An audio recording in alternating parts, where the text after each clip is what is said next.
शहर में एक अमीर व्यापारी अपनी 4 पत्नियों के साथ रहता था। वह अपनी चौथी पत्नी को अपनी बाकी पत्नियों से ज़्यादा प्यार करता था। वह उसे खूबसूरत कपड़े खरीद के देता और स्वादिष्ट मिठाइयाँ खिलाता। वह उसकी बहुत देखभाल करता था।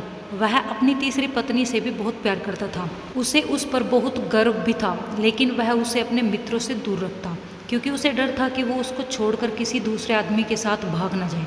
वह अपनी दूसरी पत्नी को भी प्यार करता था। दूसरी पत्नी उसकी बहुत देखभाल करती थी और व्यापारी उस पर काफ़ी भरोसा करता था। जब भी व्यापारी को कोई परेशानी होती तो वह अपनी दूसरी पत्नी के पास ही जाता था और वो व्यापारी की हमेशा मदद करती थी और उसे बुरे समय में बचाती थी। व्यापारी की पहली पत्नी बहुत वफादार साथी थी। वह घर की देखभाल करती थी। पहली पत्नी ने व्यापारी की धन दौलत और व्यापार को बनाए रखने में बहुत अहम भूमिका निभाई थी, लेकिन व्यापारी अपनी पहली पत्नी को प्यार नहीं करता था, ना तो देखता था, ना ही उसकी देखभाल करता था। लेकिन उसकी पहली पत्नी व्यापारी को बहुत प्यार करती थी। एक दिन व्यापारी बीमार पड़ गया।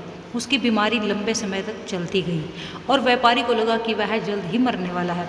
उसने अपने शानदार जीवन के बारे में सोचा और खुद से कहा कि अभी मेरी 4 पत्नियां हैं, लेकिन मरूंगा अकेले ही, कितना अकेला हूँ मैं।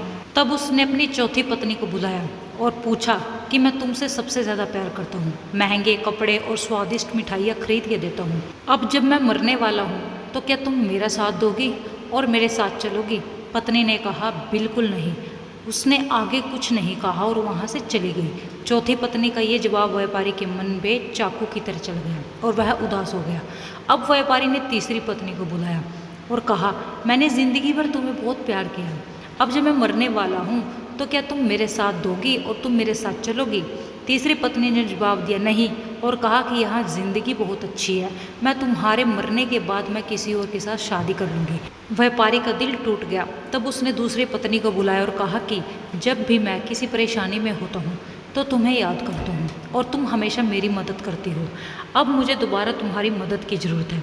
जब मैं मर जाऊँगा तो क्या तुम मेरा साथ दोगी और मेरे साथ चलोगी? तीसरी पत्नी ने जवाब दिया, मुझे माफ़ करना, इस बार मैं तुम्हारी मदद नहीं कर सकती। हाँ, कब्र में तुम्हें दफनाने तक तुम्हारा साथ ज़रूर दे सकती हूँ। इस उत्तर से तो जैसे व्यापारी पर बादल ही फट पड़ा। तब एक आवाज़ आई, मैं तुम्हारा साथ दूंगी और तुम्हारे साथ चलूँगी जहाँ तुम जाओगे। व्यापारी ने देखा ये पहली पत्नी की आवाज़ थी। वो काफ़ी दुबली पतली, जैसे कि कुपोषण से पीड़ित हो। व्यापारी ने कहा, मुझे तुम्हारी बहुत देखभाल करनी चाहिए थी, जितनी मैं कर सकता था। दरअसल हम सबके जीवन में 4 पत्नी होती है। चौथी पत्नी हमारा शरीर होता है।